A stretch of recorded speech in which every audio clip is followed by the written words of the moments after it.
What is up, YouTube, and welcome to this Thor Ragnarok video.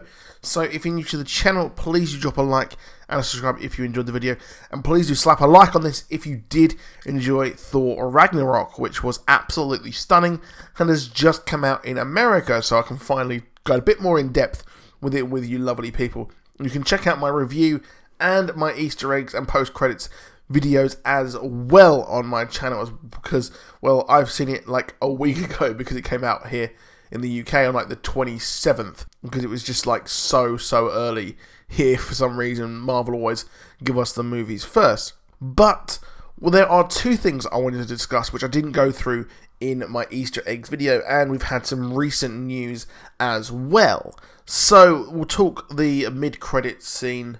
So, as you know, if you've seen Thor Ragnarok, there will be spoilers in this video, and it will spoil the ending of Thor Ragnarok. So in Thor Ragnarok, at the end, we have Ragnarok, well, it is finished. We've had the whole of Asgard completely and utterly destroyed by Surtur, and that was a really funny scene, seeing Hulk fly and try and smash Surtur, but, you know, it was all part of good old Thor's plan. And he also now has no eye as well, which I imagine for him is a complete and utter total bummer. But there was something else at the end. So we see them go into space. The whole of the Asgardian race are now on their way to Earth, and just like the comics, near Oklahoma, they created their own version of Asgard. There was a brand new version on Earth, and that was that. However, they have come across someone in space, someone with a kind of a stupid, huge spaceship, which you could presume would be Thanos. And I think it's a real shame that we never actually explicitly saw Thanos and his Black Order in this movie. However, Kevin Feige has actually come out and said that this is in fact Thanos' ship.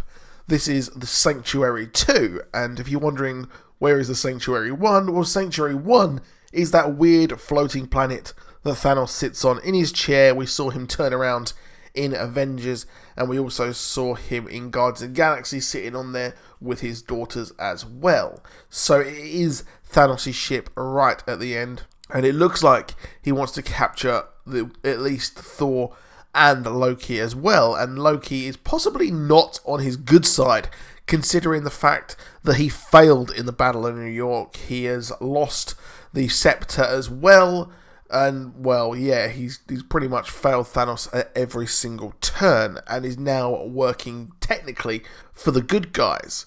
So I would never expect Loki to actually properly outwardly work for the good guys, but if he's just chilling there on the Asgardian ship, and Thanos is like, "What are you doing? You've lost both of the, Infinity Gems. You've completely and utter screwed me over. You messed all of my plans up." I expect that he's going to take that ship.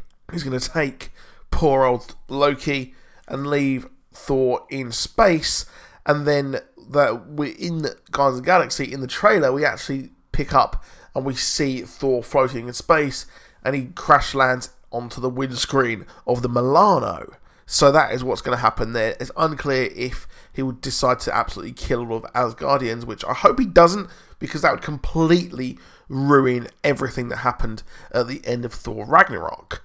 But I expect possibly as well that he is or has come from Asgard, where maybe he went to go and get the Tesseract or something like that, came across our good friend Hela, or maybe was working with her from the beginning, and then he actually wants to kind of, take everyone on, and that's why he found the ship. So this sets up Infinity War quite nicely. I expect we'll learn more of this as it goes into Black Panther, which is possibly the reason why we actually haven't had the Infinity War trailer just yet, because more of it probably will be revealed in Black Panther, and I expect the Black Order to land in Wakanda and take at least something from Wakanda and invade there, just like the comics, where the Black Order, each one of the Black Order, and I expect each one of them will take and invade a special kingdom, kind of like a populous area of Earth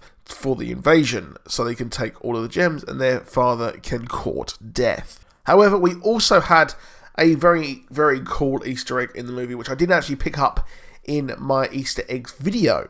Now, there was another one which we had. Obviously, we got Valkyrie in the movie, and I really liked Valkyrie. She was cool, she was a badass, and she was a lot of fun.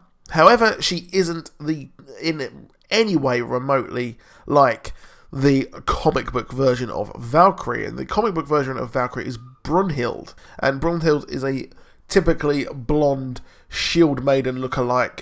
She was enchanted by the Enchantress, just like poor old Scourge, as he was in the comics as well. And Brunhild looks completely and utterly different.